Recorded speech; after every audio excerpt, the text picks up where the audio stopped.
Saludos, soy Pedro Chacón y en esta oportunidad para la asignatura de Tecnología Electrónica vamos a estar hablando un poco acerca de distintos componentes. Entre ellos pues tenemos algo tan básico y fundamental para nosotros como electrónicos como lo son los cables.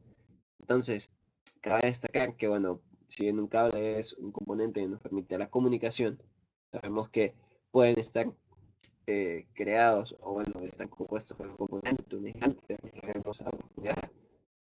sabemos que estos cables o estos componentes que se encargan de la comunicación y de la conductividad están hechos a base de oro, aluminio, plata y también el cobre, que es el más importante ya que es el más comercial que tenemos. Entonces vamos a ir planteando que la mayoría de los cables que vamos a estar trabajando y que vamos a estar analizando son de cobre, porque si bien eso es lo que nosotros vemos en la industria. Entonces, una vez planteado ello, pues entramos a la duda, ¿cómo identificamos a un cable? Si bien tenemos varios aspectos, entre ellos, pues sabemos que los cables pues son la comunicación de un circuito con el exterior.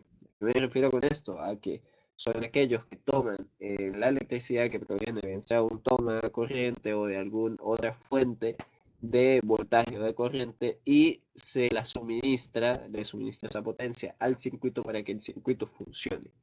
Ahora, nosotros pues podemos ver los cables en componentes electrónicos, tal y como se plantea en la imagen de abajo, ¿bien? O los podemos conseguir también en instalaciones, digamos, más grandes, pensando en una casa, como en el paso de las tuberías. Por ello vemos que también los cables, pues, son visualmente diferenciables, porque comúnmente poseen un color llamativo. Ese color es el aislamiento y la cubierta. Bien, el aislamiento va adentro, la cubierta es la que le da el color, ya que esa cubierta es de goma y pues se puede trabajar con mayor facilidad.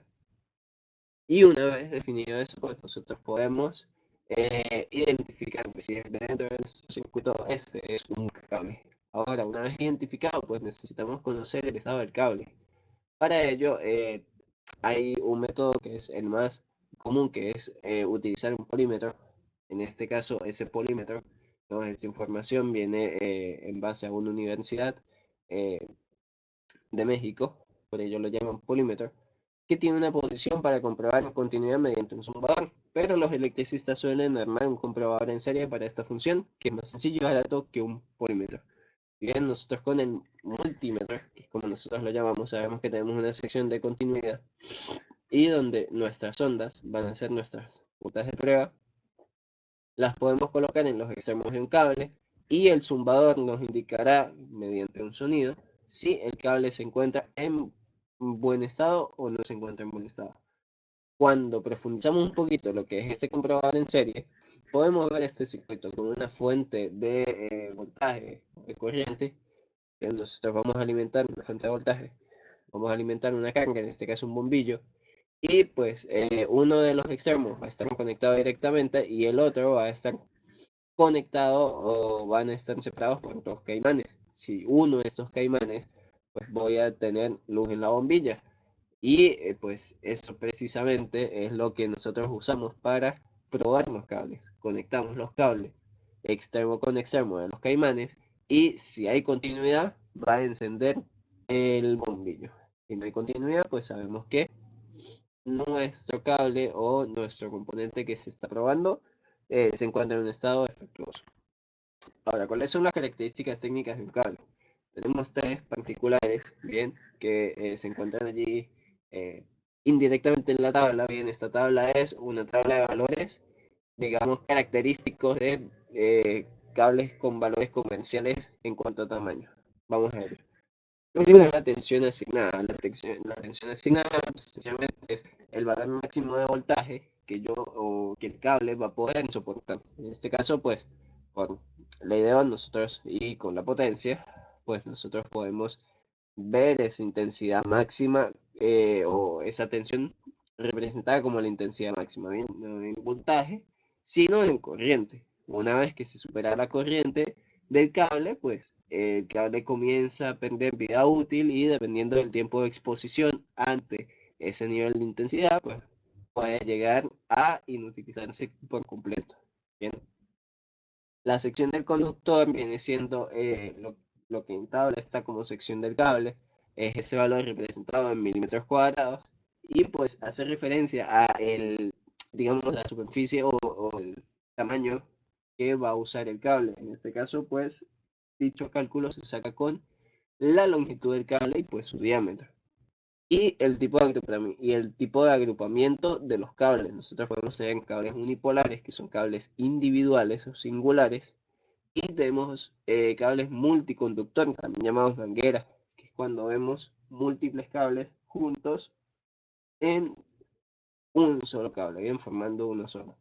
A medida que el multiconductor recibe o incrementa su número de cables, pues digamos su capacidad eh, para soportar intensidad y potencia va aumentando. Bien, entonces tenemos distintas potencias o la potencia máxima que puede disipar el cable de dicho tamaño con dicha potencia, con dicha corriente en un voltaje específico. Bien, tenemos para 12, para 24, para 48, para 220. Si quieren tomar un poco más de detalle, con gusto pueden pagarlo, chequear valores. Siempre estas tablas se consiguen y aportan información fundamental para el desarrollo de los laboratorios. Ahora, ¿cuáles son los aspectos constructivos de un cable? Si nosotros veníamos hablando de ciertas cosas que posee, aquí lo vemos a lujo de detalle gracias a nuestros amigos de Top Cable. Esto no es promoción, pero sabemos que inicialmente pues vamos a tener un conductor. Ese conductor nosotros sabemos que va a ser un núcleo del componente conductor del que vaya a ser el cable. Mayormente, repito, va a ser de cobre. Entonces va a ser un núcleo de cobre que va a ser el que se encargue de el pase o la transferencia de energía eléctrica, y pues para evitar conflictos o ruido o fallas en la comunicación, pues tenemos el aislamiento individual de cada uno de los cables, que es ese eh, soporte o esa cobertura de goma o de plástico o bueno, de algún material aislante que se tiene allí. Cuando se tiene la armadura, que es la que permite que este cable se mantenga firme, bien, y luego tenemos una segunda cubierta para evitar de cualquier cosa de ruido o de campos electromagnéticos que se puedan generar y que puedan de alguna manera alterar la información que se está pasando o que está enviándose. ¿Por qué digo información? Porque las tendencias nuevas en la actualidad para la construcción de cables es que la información dejó de ser, o la electricidad dejó de ser un medio únicamente para tenernos y pasó a ser un medio para enviar información. Nosotros, gracias a la electricidad, gracias a la corriente y a los flujos de corriente, nosotros podemos tener comunicaciones. Esto gracias a los distintos niveles de frecuencia en los cuales nosotros podemos manejar una señal. Para ello, se han diseñado a lo largo de la historia distintos tipos de cables. Aquí vemos el UPT, el RJ45, el conector BNC, el coaxial y el que popularmente estamos viendo hoy, que es el cable de fibra óptica. Cada uno con características específicas. Estas características incluyen un rango de frecuencias bajo el cual opera, digamos que puede enviar información a cierta frecuencia, y un radio de distancia mediante el cual él va a mantener su información o va a mantener la intensidad de la señal. Entonces, básicamente, nosotros sabemos que la información a día de hoy se puede enviar de muchas maneras, pero los cables siguen siendo la primordial. Y el humano o la historia ha evolucionado, los avances tecnológicos han llegado a tal punto de que hoy tenemos la fibra óptica y hay muchos mejores por encima de ella, y la información va a seguir pasándose. La información en el mundo va a seguir aumentando y vamos a necesitar nuevas y mejores maneras de comunicarnos de manera rápida y eficiente. Y allí es donde nuestro papel como ingenieros entra en juego, ya que somos nosotros los que estamos llamados a innovar, a crear y a soñar con mejores tecnologías para que podamos hacer más posibles. siempre partiendo del fundamento. El fundamento es conocer a profundidad el funcionamiento de un cable y luego de allí podemos empezar a preparar